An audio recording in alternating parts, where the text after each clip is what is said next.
7 U.S. states have bans on atheists holding office. So this is something I learned last week that I thought would be very interesting to talk about with you guys. Tennessee's constitution, along with 6 other states, incorporates a provision that prevents 3 groups from holding office: atheists, ministers, and those engaging in duels. Efforts are initiated in the state legislature of Tennessee to eliminate this ban for ministers, but not for duelists or atheists. When Republican Tennessee State Senator Mark Pody was asked why his decision removes only the prohibition of ministers, he responded that it is best to clean up the Constitution one step at a time. Various state constitutions established laws forbidding both ministers and atheists when they were ratified. Atheists, it was insisted, could not be assumed to be good citizens in a democracy.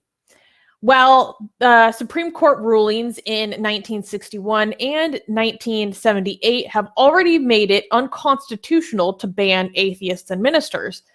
The failure to eliminate these anti-atheist clauses reflect the normalization of the belief in God as being tied to moral citizenship.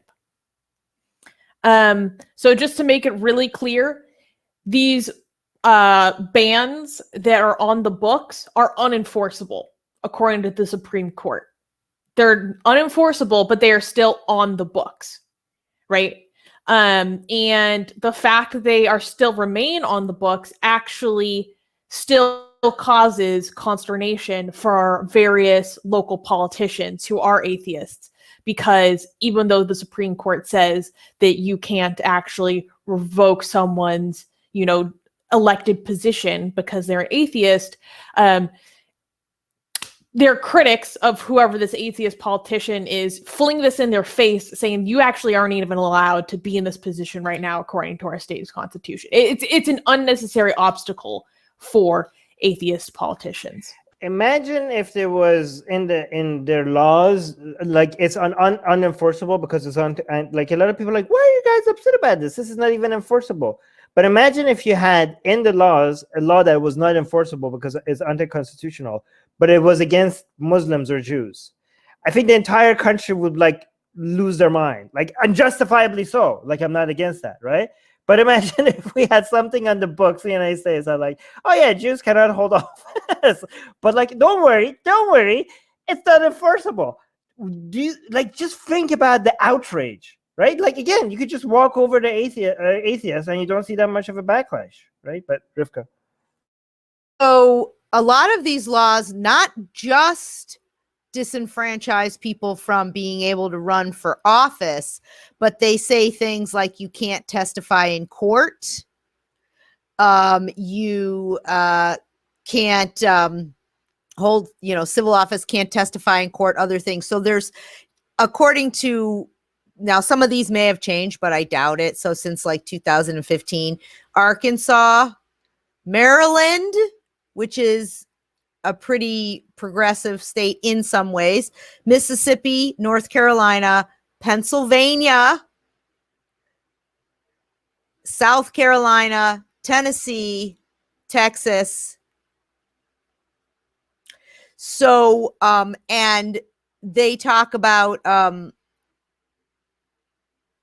part of the reason they say ministers shouldn't be elected is not because their religiosity could have some sort of influence on the decisions that they make, but because they ought not to be diverted from the great duties of their functions as a minister of the gospel. Right. So it's to protect their ministerial role, not to protect the general public from the influence of their religious beliefs. Right. And Pennsylvania is really strange because it says no person who acknowledges the being of a God and a future state of rewards and punishment. So not just a God, but heaven and hell shall, on account of his religious sentiments, be disqualified to hold any office or place of trust or profit under this Commonwealth. So all kinds of things could be denied to people, not just run for office, but any fiduciary responsibilities, a principal of a school, something like that. And then it goes on to say, it's different from the other states because it says that believers can't be disqualified from holding office for their religious sentiments, but atheists can be. They're calling atheism a religious sentiment that disqualifies you. But if you have any other religious sentiment, you can't be. And it says it in the Constitution. And some of them, North Carolina, any person who denies the being of Almighty God. So they're very interesting, and some of them, it goes, like I said, heaven and hell, And then Maryland, no religious test ought to be required for the qualification of an office other than declaration of a no belief in God. Yeah, it's ridiculous. I know that Representative Jamie Raskin in Maryland is involved in trying to remove that in his that provision is his state. I don't know if that was successful, but love Representative Raskin because of his work with the Secular Coalition and his resolution to prioritize the repeal of blasphemy, heresy, and apostasy laws in U.S. foreign policy in terms of bilateral negotiations, relationships. I love that. He's an amazing guy. Yeah. But this article led me to learn about the work of this PhD graduate student named Christina Lee, who was writing about what she calls theist normativity. And it's her way of talking about how being religious is seen as a normal, if not defining part of American identity. And a lot of her work and writing is around rhetoric and fighting this attitude of theist normativity. It's normal, it's normative to be religious. It's expected, if not seen as inherent to your nationality. So that was a very interesting concept. It was like, I've never thought about it that way. Oh, absolutely. Because people still use that against people running for office. Oh, they're an atheist, they're secular, you can't trust them. I mean, it is assumed that that is the position of normalcy, and anything from that is deviant. Exactly. So if you guys are in any of these states with these provisions on the books, I'm positive that there are movements to try to remove them.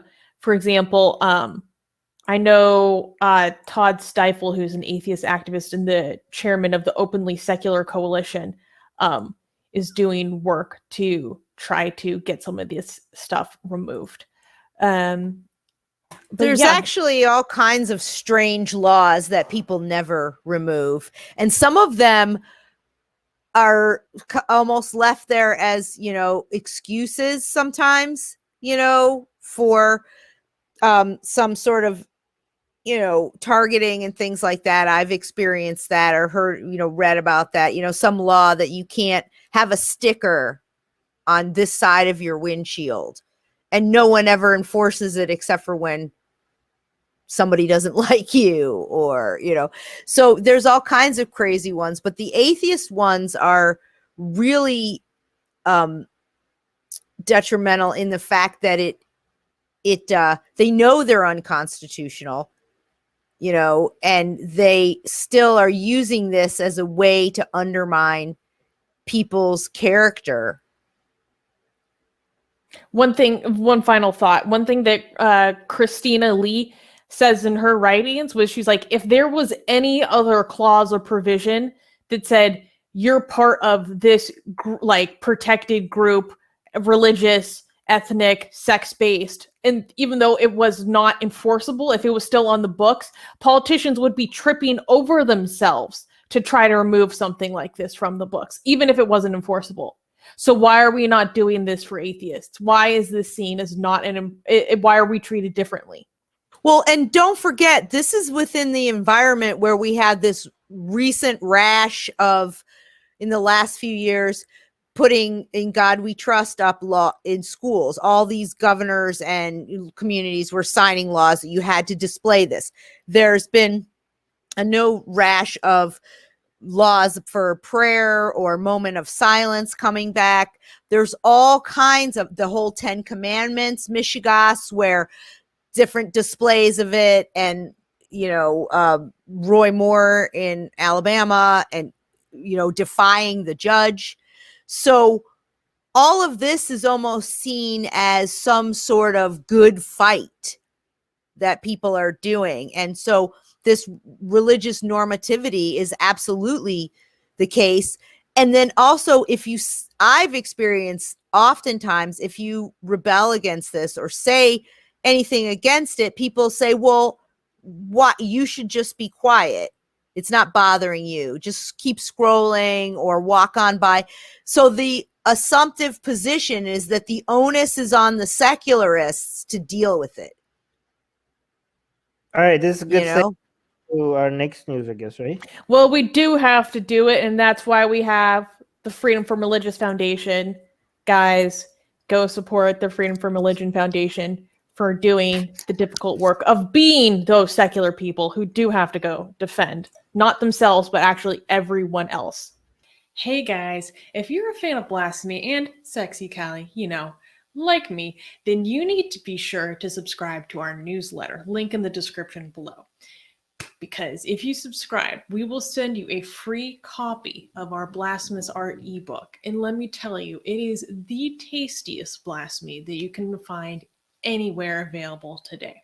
And we are so generous with our blasphemy that we continue to send you more blasphemy every week. So make sure to subscribe, link in the description below.